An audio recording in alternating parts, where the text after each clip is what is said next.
Assalamualaikum warahmatullahi wabarakatuh. Di video kali ini saya akan mempresentasikan hasil proyek akhir analisis untur waktu mengenai prediksi kasus positif COVID-19 di Jakarta dalam periode 31 Agustus 2020 sampai dengan 17 Desember 2020. COVID-19 adalah jenis virus baru yang menginfeksi manusia di wilayah Wuhan, Cina pada Desember tahun 2019. COVID-19 adalah penyakit menular yang disebabkan oleh SARS-CoV-2, di mana virus dapat menyebabkan penyakit infeksi saluran pernapasan pada manusia dan hewan. Ketika menginfeksi manusia dapat menyebabkan penyakit infeksi saluran pernapasan seperti flu, pneumonia, Middle East Respiratory Syndrome, dan SARS. Kemampuan untuk meramal atau forecast dalam memprediksi kasus positif COVID-19 di Jakarta dalam periode harian sangat penting untuk menghindari bahaya dari COVID-19 akibat adanya kasus positif COVID-19 sehingga diperlukan tindak lanjut tertentu dalam mencegah penularan COVID-19. Pada penelitian ini, penulis akan menganalisis dan mengestimasi model dari data COVID-19 pada periode 31 Agustus 2020 sampai dengan 17 Desember 2020. Tujuan forecasting adalah agar forecast yang dibuat dapat meminimumkan pengaruh kasus positif COVID-19 pada peristiwa yang akan datang, atau dengan kata lain, meminimumkan kesalahan peramalan. Penulis akan mengidentifikasi model dugaan sementara, estimasi parameter model, diagnosis cek, dan forecasting. Data yang digunakan pada penelitian ini yaitu merupakan data COVID-19 pada periode 31 Agustus 2020 sampai dengan 17 Desember 2020. Data ini diperoleh secara sekunder melalui link resmi mengenai pemantauan dalam penanggulangan bencana COVID-19. Nah, data ini merupakan banyaknya jumlah kasus positif COVID-19 di Jakarta dalam periode harian, dimulai dari 31 Agustus 2020 sampai dengan 17 Desember 2020. Diambil 6 sampel data sebagai berikut. Untuk tanggal 31 Agustus 2020, terdapat jumlah orang yang dites, yaitu sebanyak 7.514, kemudian jumlah orang positif sebanyak 1.024, jumlah orang negatif sebanyak 6.490, jumlah positif rate kasus baru harian, yaitu sebanyak 0%, dan total spesimen dites sebanyak 10.024, kasus positif sebanyak 1.996, dan negatif sebanyak 8.028, dan begitu pun seterusnya. Dalam pembahasan kali ini, yaitu untuk pemodelan data, dapat dilakukan beberapa langkah. Yang pertama yaitu identifikasi model, estimasi model, diagnosis model, dan forecasting. Berikut penjelasan hasil analisis dan pembahasan pada data tersebut. Hal pertama yang perlu dilakukan adalah membuat plot dari data yang ada. Data yang digunakan adalah data COVID-19, di mana hasil plotnya sebagai berikut. Dari plot tersebut, dapat dilihat bahwa data tidak stasioner, sehingga perlu dilakukan uji lebih lanjut. Untuk memastikan hal tersebut, dapat dilakukan uji box-Cox untuk melihat kestasioneran dalam variansi, dan KPSS test untuk mengecek kestasioneran dalam mean. Untuk uji box-Cox sendiri dapat diperoleh plotnya sebagai berikut, di mana berdasarkan plot di atas, kita tahu lambdanya yaitu 0,9, yaitu mendekati 1.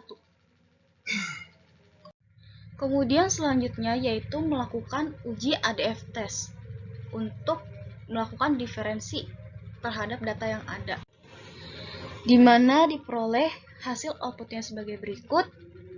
Kita tahu diferensi pertama pada data COVID-19 adalah proses stasioner, karena uji ADF-nya signifikan terhadap p-value 0,05.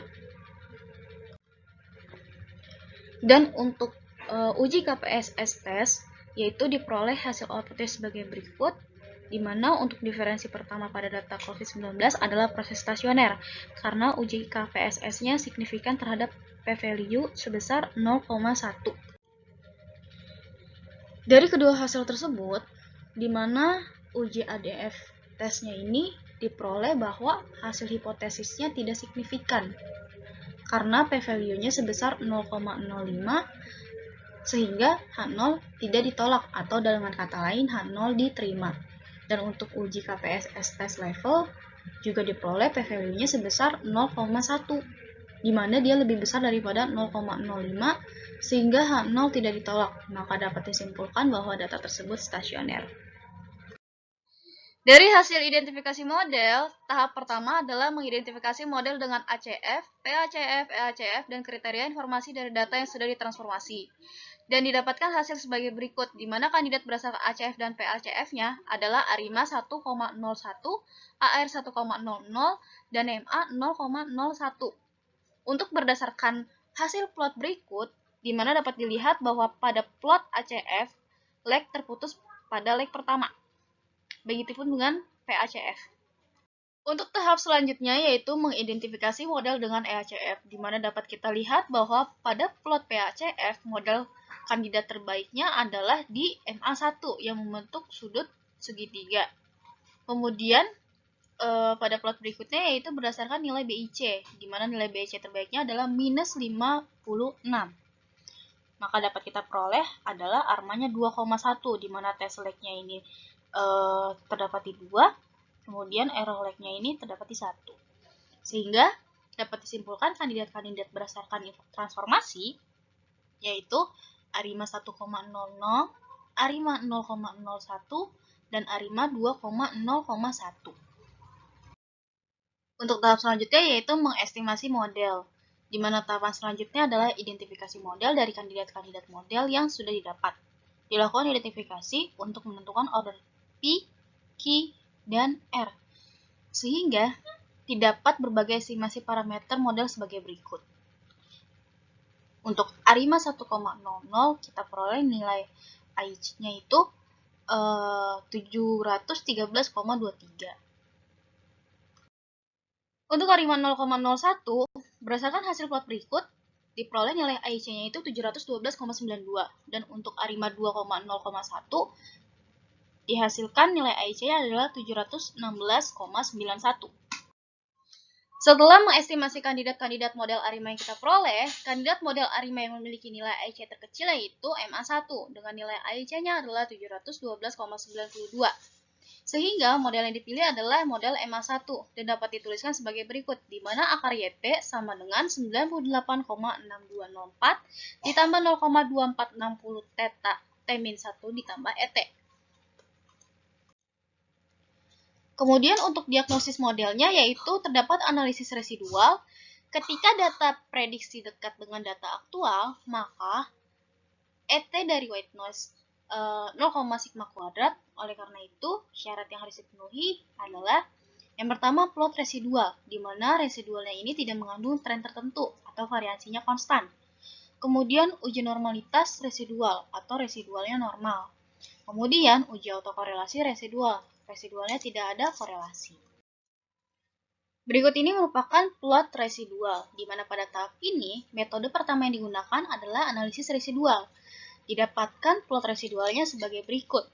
Dapat kita lihat bahwa berdasarkan plot di atas menunjukkan pencarian data yaitu untuk wilayah minus 2 sampai dengan 1, yang disimpulkan bahwa variansinya ini merupakan konstan.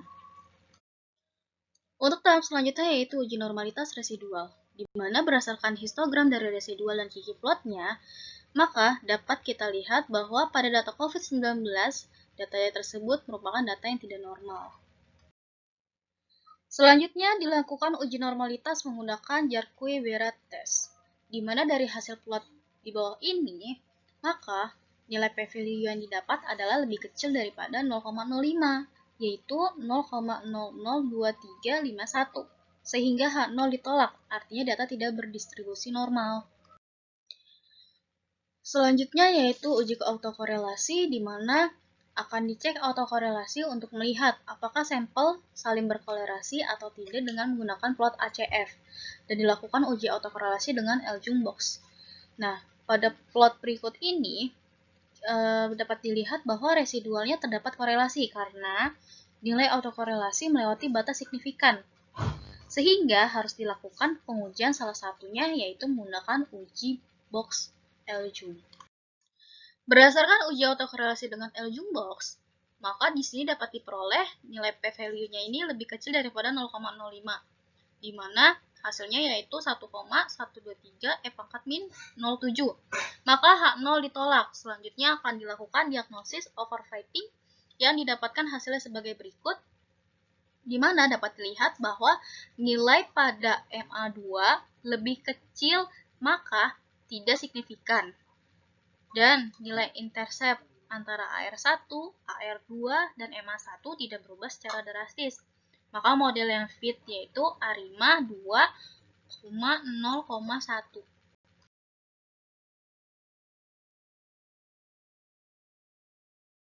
Selanjutnya, dengan menggunakan perintah forecast, akan dilakukan peramalan untuk memprediksi kasus positif COVID-19 di Jakarta dalam periode harian. Pada plot berikut, diperoleh dari model ARIMA 2,01 menunjukkan bahwa peramalan pada prediksi kasus COVID-19 ini minnya akan konstan terus-menerus. Dengan menggunakan perintah forecast dapat diramalkan atau diprediksi data COVID-19 tersebut untuk 22 hari mendatang dari data 1 tahun terakhir. Kesimpulannya yaitu, dalam analisis runtun waktu, kita dapat melakukan peramalan pada suatu data atau forecasting. Peramalan yang kita lakukan berdasarkan pada data lampau yang dianalisis menggunakan beberapa metode tertentu. Salah satu contoh data analisis runtun waktu yaitu memprediksi kasus positif COVID-19 di Jakarta dalam periode harian. Dalam menganalisis dan estimasi model dari data COVID-19 pada periode 31 Agustus 2020 sampai dengan 17 Desember 2020, didapatkan model yang sesuai adalah ARIMA 2,0,1 dan peramalan untuk periode 22 hari mendatang terhadap prediksi kasus positif COVID-19 di Jakarta dalam periode harian.